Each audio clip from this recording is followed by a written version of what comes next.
Hello friends, मैं Aryan Shukla business adviser YouTube channel business hour पर आपका स्वागत करते हैं। आज हम बात करेंगे कुछ एक्स्ट्रा स्पेशल या नेक्स्ट बिजनेस की। ये क्या होता है? अभी तक मित्रों लगभग 500 के ऊपर वीडियोस में हमने बात की सिंपल बिजनेस की। इस लेवल पर आने के बाद में हमें ये पता चला कि जो भी हमने अभी तक बात की वह सिंपल बिजनेस की हमने बात की, अर्थात एक औसत आदमी, एक ऐसे व्यक्तियों के लिए जो कि प्रारंभ में 0 से लेकर के 10, 20, 50 हज़ार रुपये महीने तक कमाना चाहते हैं, या फिर उन लोगों के संदर्भ में हमने कुछ बात करने का प्रयास किया जो कि अपनी आवश्यकताओं को पूरा करने के लिए बिजनेस करते हैं, या ये कह लीजिएगा हमने प्रारंभिक बिजनेस की बात की, या हमने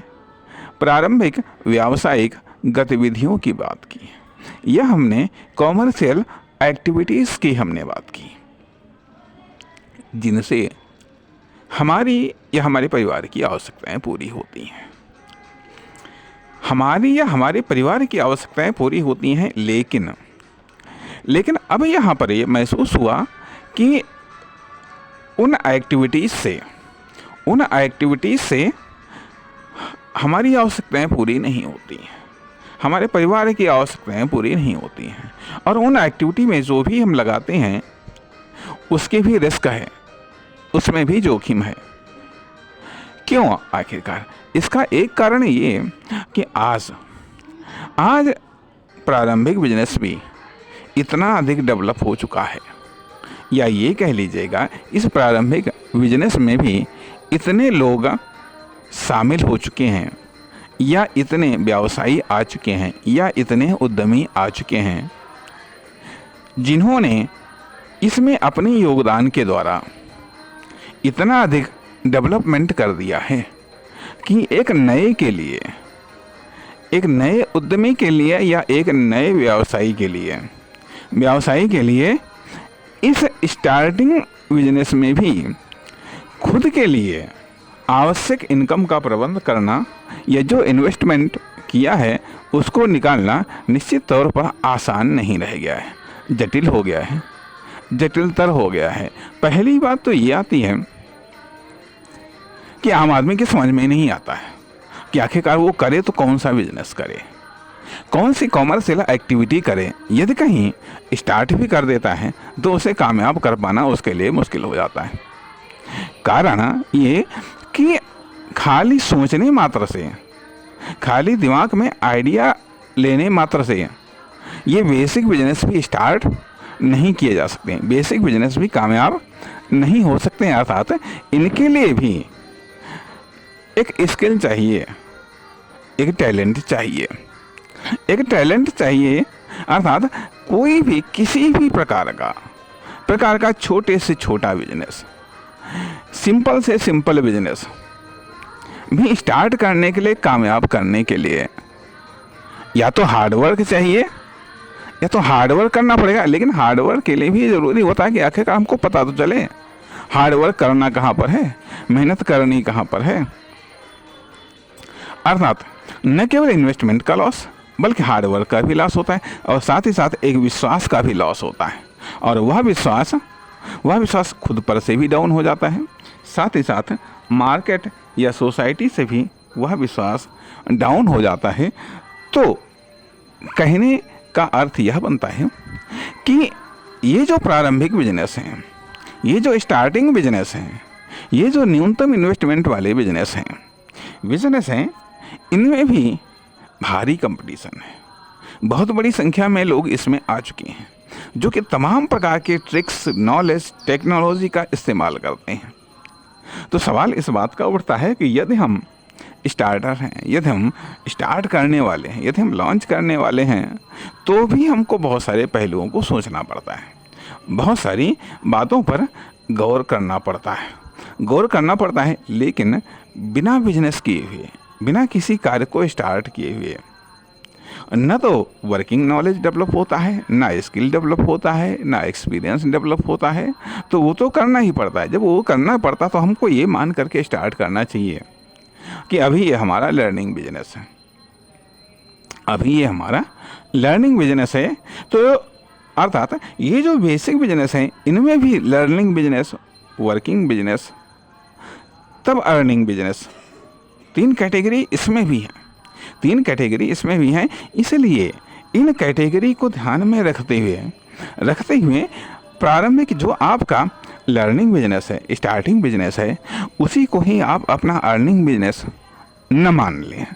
लें। अर्थात इस दौर में भी आपको एक लंबा सफ़र तय करना है, स्किल डेवलपमेंट के लिए, एक्सपीरियंस डेवलपमेंट के लिए, साथ ही साथ समसामयिक एक्टिविटी को डेवलपमेंट करने के लिए, समसामयिक एक्टिविटी को डेवलपमेंट के लिए भी ज़रूरी है। कोई भी आइडिया आपके लिए नया हो सकता है, कोई भी आइडिया आपको लग सकता है ये आपके लिए प्रॉफिटेबल हो सकता है, लेकिन उससे निकल करके जो प्रोडक्ट या सर्विस आती है, क्या वो कस्टमर के लिए नई है? क्या वो कस्टमर के लिए इफ़ेक्टिव है? क्या वो कस्टमर के लिए उपयोगी है? इस चीज़ पर हमें गौर करना होगा। भले ही हम मामूली से मामूली या साधारण से साधारण या फिर छोटे से छोटे लेवल पर हम कोई भी बिजनेस हम स्टार्ट करें। इम्पोर्टेंट है आप क्या करते हैं, बेहतर कैसे कर सकते हैं और सबसे बेहतर कैसे कर सकते हैं, इन पहलुओं पर गौर करने वाली बात है। इसीलिए हमने ये बात कही कि यदि हम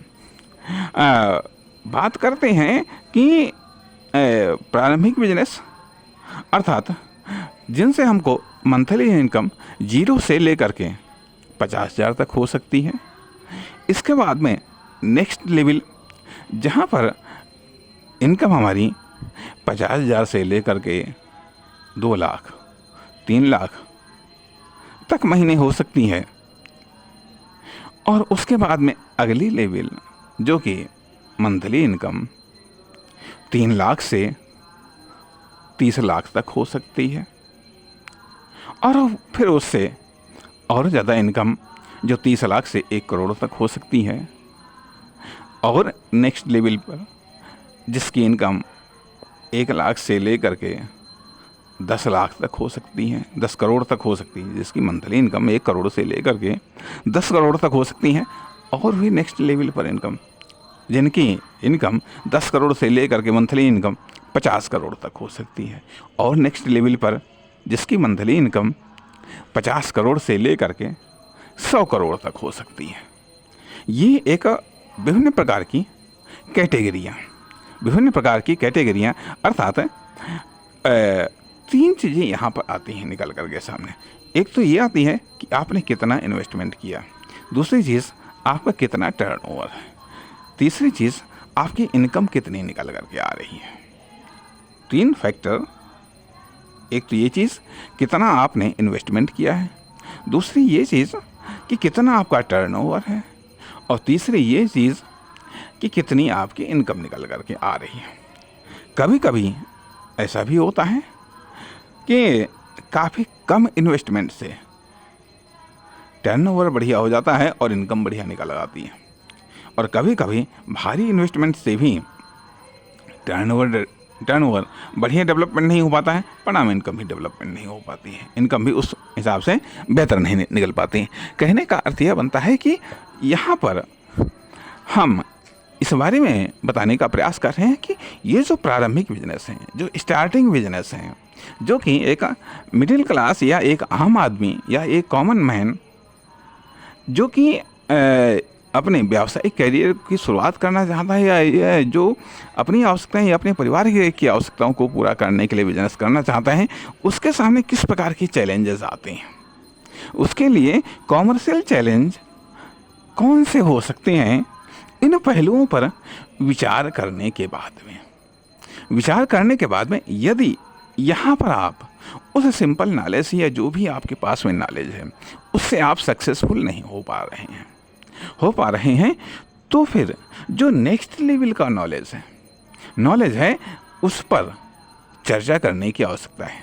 इसीलिए ये बात हमने कही है कि अभी तक जो हमने बातचीत की है वो हमने प्रारंभिक बिजनेस या स्टार्टिंग बिजनेस के बारे में बात की है। अब हम बात करेंगे कि एक नेक्स्ट लेवल का बिजनेस क्या है, उसका एनालिसिस क्या है,